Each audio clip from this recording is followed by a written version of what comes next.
हम सबने त्रेता में जन्मे भगवान राम की कथा तो सुनी है, द्वापर में जन्मे श्री कृष्ण भगवान को जानते ही हैं, और कलयुग में तो हम जी ही रहे हैं, जहां पाप बढ़ता जा रहा है, धर्म कमजोर होता जा रहा है। लेकिन इन सब से पहले एक ऐसा भी युग था जहां ना युद्ध थे, ना धोखा, ना रोग, ना पाप, जहां मनुष्य देवताओं के समान तेजस्वी थे। वह युग था सतयुग। यह क्या था, कैसा था, कैसे शुरू हुआ और क्यों समाप्त हुआ? आज हम उसी स्वर्णिम युग की यात्रा पर चलेंगे। क्या था सतयुग? हिंदू शास्त्र ब्रह्मांड के 4 भागों में बांटते हैं: सतयुग, त्रेता युग, द्वापर युग और कलयुग। इनमें सबसे पहला और पवित्र काल था सतयुग। इसे कृतयुग भी कहा गया है, क्योंकि इस समय सब कुछ पूर्ण था, ना कोई दोष, ना कोई भय। सतयुग की अवधि कितनी थी? पुराणों के अनुसार सतयुग की अवधि थी 17,28,000 वर्ष।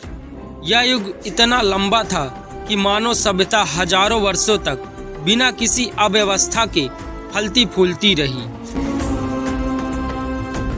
सतयुग में मनुष्य कैसा था? सतयुग में मनुष्य न केवल शक्तिशाली था, बल्कि आध्यात्मिक रूप से अत्यधिक उन्नत था। कहा जाता है मनुष्य 21 हाथ तक ऊंचा होता था। उसके शरीर में रोग, बुढ़ापा, कमजोरी जैसे कोई प्रकृति मौजूद नहीं थी। मनुष्य का जीवन सत्य, तप, दया, दान इन 4 स्तंभों पर आधारित था। सतयुग में देवताओं से सीधा संपर्क होता था। यह वह समय था जब देवता पृथ्वी पर आकर मनुष्यों से मिलते थे। ऋषि मुनि कठोर तपस्या करके ब्रह्मलोक, देवलोक और पृथ्वी के बीच स्वतंत्र रूप से संपर्क स्थापित कर लेते थे। इस युग में मनुष्य और देवता के बीच कोई दीवार नहीं थी। सतयुग के राजा और ऋषि। सतयुग में स्वयंभू मनु जैसे राजा थे, जो धर्म और न्याय के जीवंत उदाहरण थे। इसी युग में जन्मे थे सनक, सनंदन, सनातन, सनत कुमार, देव ऋषि नारद और महान तपस्वी ऋषि।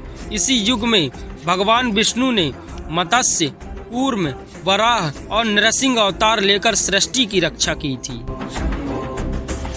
सतयुग का सबसे बड़ा रहस्य: सतयुग में धर्म पूरी मजबूती से खड़ा था। वह 4 पायों वाला था: सत्य, तप, करुणा और दान। क्योंकि इसी युग में कली यानी पाप का जन्म नहीं हुआ था, इसलिए पाप करने की कल्पना तक नहीं थी। शास्त्रों के अनुसार सतयुग में झूठ बोलना सबसे बड़ा अपराध माना जाता था। आखिर सतयुग का अंत कैसे हुआ? समय हमेशा परिवर्तन चाहता है। धीरे धीरे मनुष्यों में अहंकार बढ़ा, तप कम हुआ, सत्य में कमी आई और धर्म का एक पैर डगमगाता गया। जब धर्म का पहला स्तंभ कमजोर हुआ, तभी सतयुग समाप्त होकर शुरू हुआ त्रेता युग, जिसमें भगवान राम अवतरित हुए।